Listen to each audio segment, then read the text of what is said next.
This is ANN News Brief. Good afternoon. I'm Lucy Adeyemi. Ethiopia and the United Nations have reached an agreement on Wednesday to channel needed humanitarian aid to northern Tigray region, where a month-long war is believed to have killed hundreds, wounded and uprooted large numbers of people. At least 45,000 refugees have fled into Sudan, with many more displaced within Tigray. The United Nations Refugee Agency appealed on Tuesday to Ethiopian authorities for access to thousands of Eritrean refugees in the northern Tigray region, where it said food is believed to have run out during the one-month conflict. The suffering of a region with 600,000 people is said to have worsened, with many already dependent on food aid, and even before the flare-up of military operation from November 4th. Aid agencies had sounded the alarm about a growing humanitarian crisis and be pressing for access after hundreds of foreign workers were forced to evacuate.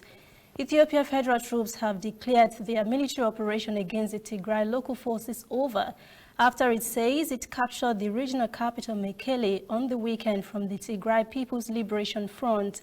The TPLF says the confrontation has not ended.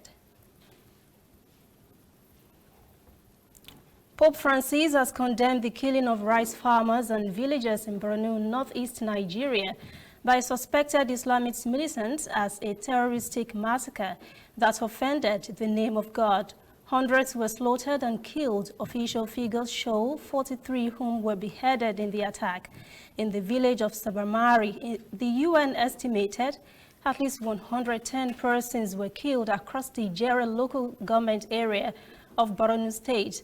Islamist militant group Boko Haram claimed responsibility for the attack on November 28th. Pope Francis spoke on Wednesday of Saturday's attack during his weekly general audience, held virtually from his library in the Vatican because of the coronavirus pandemic. The Pope said, quote, "I want to assure my prayers for Nigeria, which unfortunately once again has been bloodied by a terroristic massacre," end quote. Meanwhile, the Islamic State IS militant group has claimed it has kidnapped a Red Cross employee in Nigeria's northeastern Borno State on Tuesday. In a brief statement on Wednesday, the group said the aid worker was taken at a fake checkpoint on the road linking the towns of Kareto and Gubio in Borno. It gave no details about the purported abductee's identity, nor made a demand or threat. Boko Haram and IS jihadist groups are active in northeast Nigeria and the Lake Chad region. IS had declared war on aid agencies in Africa 4 months ago. IS leadership reiterated the message in October, accusing humanitarian workers of implementing what it calls anti-Islam agendas. We'll be right back. Whether in your house, at your office, on your phone or online, we are there. We have the facts behind the headlines. We cut to the chase with the news you really need. We cover every angle. We are the bigger, better news network. We are African News Network. ANN.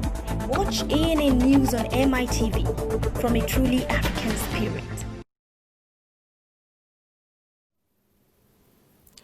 At least 4 persons have been reported killed by lightning strikes in Mozambique's western province of Tete, which shares a border with neighboring Malawi. Tete's National Disaster Management Institute delegate Alex Angelo said 1 person was injured and some houses were set ablaze. Those killed by the lightning strikes include an elderly woman and a toddler. In the country's southern province of Maputo, the Tuesday night rainstorm destroyed some infrastructure. Also, a rainstorm accompanied by strong winds has left a trail of destruction in southern Mozambique. The destruction occurred mainly in 4 districts within the province. The meteorological authorities predict bad weather may continue for 4 more days. An expert says the torrential rains are beginning a week earlier than expected, and they will continue for long.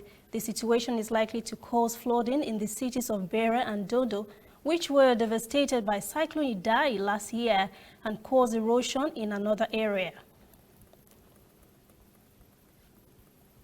That is ANN News Brief at 1. For details on these and other breaking stories, visit our website, annafrica.news. Conversation continues on our social media platforms, Twitter, Instagram, and Facebook at ANN Africa TV. I'm Lucy Adeyemi.